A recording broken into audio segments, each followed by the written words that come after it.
Sometimes the smallest gift has the biggest impact, not because of its price, but because of the heart behind it. History remembers the leaders, the rich, the powerful, but sometimes the real change begins with someone no one notices. Someone without wealth, influence, or fame, just a heart willing to give. This is the story of a poor man whose gift was so small, yet it changed an entire nation. His name was Samuel Hayes. He lived in a tiny one-bedroom apartment on the east side of Detroit. The paint on the walls peeled, the radiator rattled in the winter, and every month was a fight to keep the lights on. He worked as a janitor at the local community center, 6 days a week, mopping floors, fixing leaky pipes, unclogging toilets. His hands were rough, nails stained from years of work, but his eyes still had light. Samuel didn't have much, but what he did have was a deep love for people. He knew the names of every kid who came through the center, knew which ones were hungry, which ones went home to an empty house, which ones were one bad decision away from losing everything. One rainy Tuesday night, Samuel was locking up the gym when he noticed a boy sitting alone on the bleachers. It was Marcus, a 15-year-old who came to the center almost every day after school. His hoodie was soaked through, and his sneakers had holes in them. "You good, son?" Samuel asked. Marcus shrugged. "Just don't want to go home yet." Samuel sat beside him. "What's going on?" Marcus hesitated, then said quietly, "My brother, he's in trouble, and I don't want to end up like him, but I don't know how to get out." Samuel didn't have a speech prepared, didn't have money to offer, but he had something else. He reached into his bag and pulled out a battered paperback book, one he'd carried for years. The cover was faded, the pages worn thin. "This book," Samuel said, "saved me when I was your age.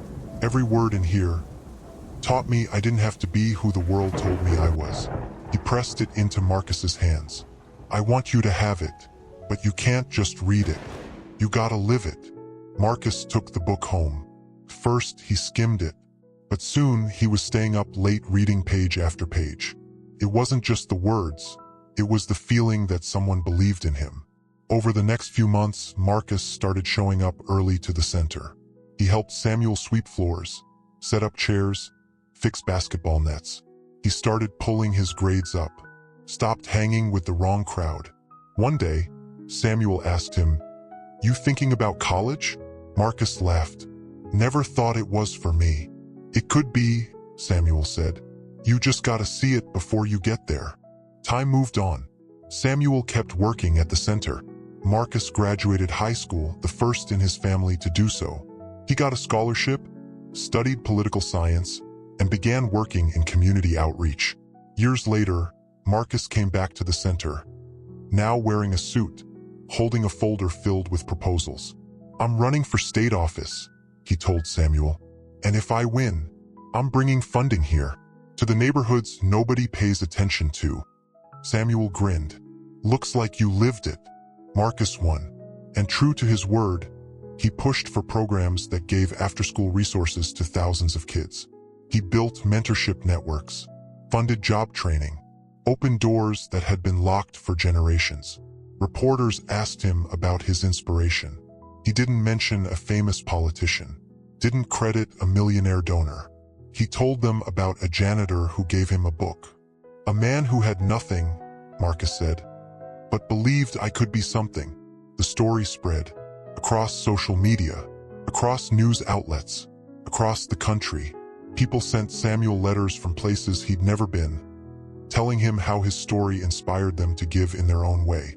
Samuel never sought fame, never got rich, but he lived long enough to see what his one small gift had done. One book, one act of belief, one conversation on a rainy Tuesday night. That's all it took to help change the course of a life and through it, a nation. If you think you have nothing to give, remember Samuel Hayes. Because the truth is, you don't need money, power, or titles to change the world. You just need to give what you have, and give it with your whole heart. If Samuel's story moved you, think about one small gift you can give today. A word, a book, a skill, a moment of your time. Drop in the comments what you're going to give so someone else can be inspired to do the same. And subscribe for more real stories that prove change starts small, but its impact can be limitless.